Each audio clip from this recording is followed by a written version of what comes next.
बिस्मिल्लाहिर्रहमानिर्रहीम। अस्सलाम वालेकुम। उम्मीद करता हूँ आप लोग खैरियत से होंगे। आज की इस वीडियो में हम लोग जानेंगे कि किस तरह हम यूट्यूब का चैनल क्रिएट कर सकते हैं, और वो भी बहुत कम टाइम में अपने मोबाइल फ़ोन पर। तो चलिए चलते हैं मोबाइल की स्क्रीन पर और स्टार्ट करते हैं। गूगल अकाउंट को मैंने ओपन किया और क्रिएट अकाउंट पर क्लिक किया, फॉर माई सेल्फ पर क्लिक किया और यहाँ पर अपना नाम लिखा।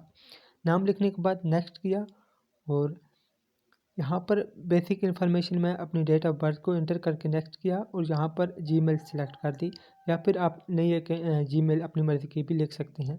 इसके बाद नेक्स्ट किया। नेक्स्ट करने के बाद अपना पासवर्ड एंटर किया, जो कि हमने नया पासवर्ड लगाना है।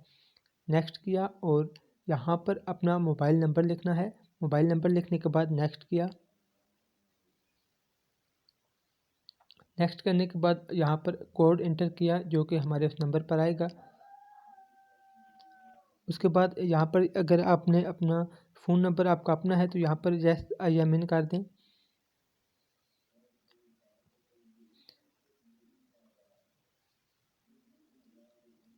इसके बाद नेक्स्ट कर दें।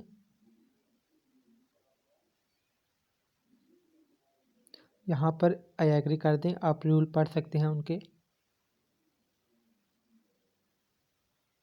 इसके बाद हम जाएंगे यूट्यूब में और चैनल क्रिएट करेंगे। यूट्यूब को ओपन करने के बाद यहाँ पर हमने योर चैनल पर क्लिक किया और यहाँ पर अपने चैनल का नाम लिखा। नाम लिखने के बाद सेव किया और क्रिएट चैनल पर क्लिक किया और ये हमारा चैनल बन गया।